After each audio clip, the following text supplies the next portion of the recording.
Rocket যদি আমাদের সাথে নাও থাকে, আমরা তাও আমাদের মিশন থামাবো না। আমরা যদি মরি তো আমরা মরবো, কিন্তু এই ভিকিকে মেরে তারপর আমরা মরবো।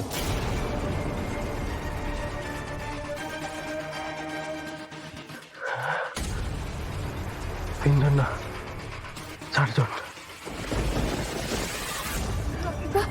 চারজন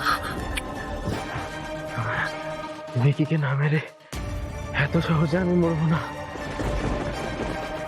রকেট, রকেট ঠিক আছে? ব্যথাটা একটু কমেছে রকেটটা? এ ভাই, ভাই একটু জল খাবি রে? না, তোরা শুধু ভিকির কথা ভাবছিস, কিন্তু ভিকি ছাড়াও আরেকজন বাকি আছে। আরেকজন? কে? কার কথা বলছিস তুই? যে মেয়ে পুলিশটা আমাকে গুলি করেছে। কোথায় অ্যাক্সিডেন্ট হয়েছে, কে করেছে, কেন করেছে, আমি কি করে জানবো? এসব তো সিনেমায় হয়। এই, তার মানে তুই বলবি না, তাই তো? আচ্ছা মুশকিল, কি বলবো? সেদিন কি হয়েছিল তো আমি কি করে জানবো কোন দিন কি হয়েছে? ম্যাডাম, আপনি একটা কাজ করুন, আপনি আমার বাবাকে ফোন করুন।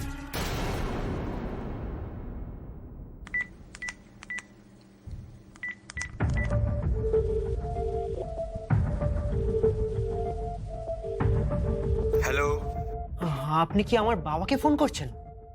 আপনার ছেলে একজন অসহায় ব্যক্তিকে মদ্যপ অবস্থায় গাড়ি চাপা দিয়ে মেরে ফেলেছে। ছেলেটির নাম সমর, আর সমরের বন্ধুরা আপনার ছেলেকে খুঁজছে। আর আপনার ছেলের হিস্ট্রিও চেক করেছি আমরা। আমরা দেখেছি যে আপনার ছেলে বিভিন্ন মেয়েদেরকে নিয়ে হোটেলে গিয়ে সময় কাটায়। এইসব আমার বাবাকে কেন? আমাদের মনে হচ্ছে যদি সমরের দলের কোনো একটা মেয়ে আপনার ছেলের সঙ্গে হোটেলে গিয়ে থাকে, তাহলে কিন্তু আপনার ছেলের খুব বিপদ। আপনার কোনো আক্কেল নেই? হোটেল, মেয়ে, এইসব নিয়ে কেউ বাবাকে ফোন করে? এই চুপ করে বস। দেবু, যেটা আনতে বলেছিলাম এনেছো?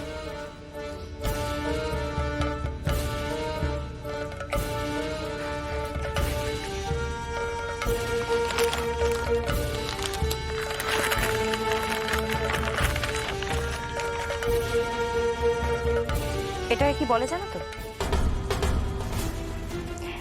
দেশি কাট্টা, ঝালাই বন্দুক। এরকমই একটা বন্দুক দিয়ে ওই চারজন তোমার 3 বন্ধুকে মেরে ফেলে। আমাকে সত্যিটা সবটা বলো, নাহলে কিন্তু এই বন্দুক দিয়ে তোমাকে আজকে মেরে ফেলবো। মানে? আর সবাই কি জানবে বলো তো?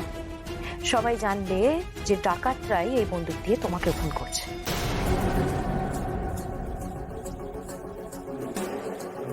সেদিন আমরা চারজন কোলাঘাটে লং ড্রাইভে গিয়েছিলাম,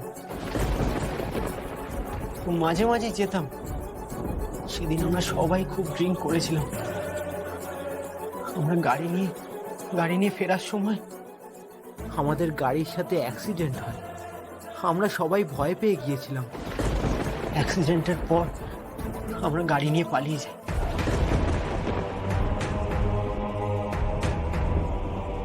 তোমাদের একবারও মনে হলো না যে তোমরা ধরা পড়ে যেতে পারো?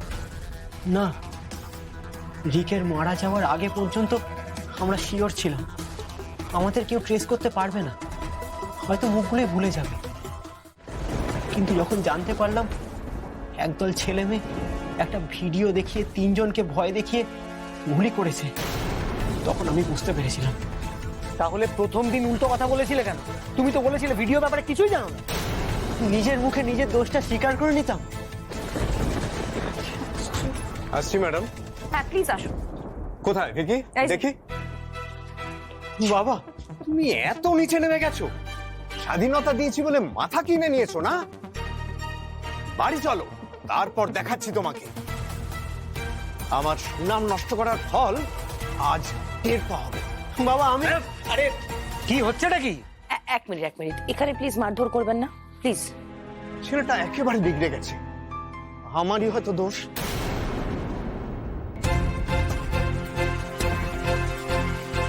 ওর হয়ে গেলে ওকে আমি নিয়ে যেতে পারি? হ্যাঁ পারে। সোজা বাইরে গাড়িতে গিয়ে বস। 1 মিনিট দাঁড়াও। এই মেয়েটাকে চেনো?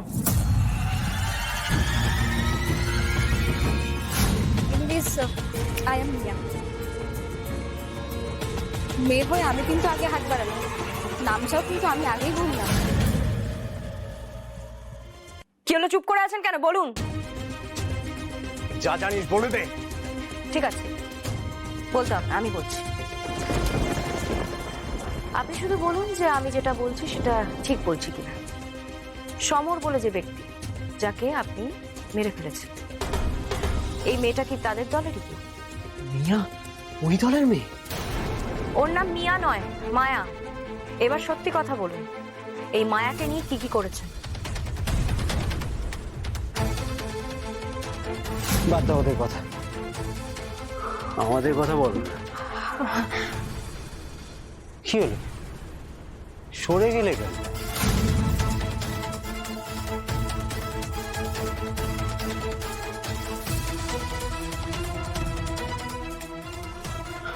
আমি ওই মিয়াকে নিয়ে একদিন হোটেলে গিয়েছিলাম, কিন্তু মিয়া আমাকে বোকা বানিয়ে পালিয়ে যায়। বোকা বানিয়ে মানে? মানে আমরা দুজনে রুমে বিয়ার খাচ্ছিলাম, কানামাছি খেলার নাম করে মিয়া আমার চোখে কাপড় বেঁধে পালিয়ে যায়। তুমি নিশ্চয়ই মিয়ার সাথে খারাপ কিছু করতে গেছিলে, তাই তো? ছি ছি ছি ছি, হোটেলে গিয়ে মেয়ে নিয়ে ফুর্তি!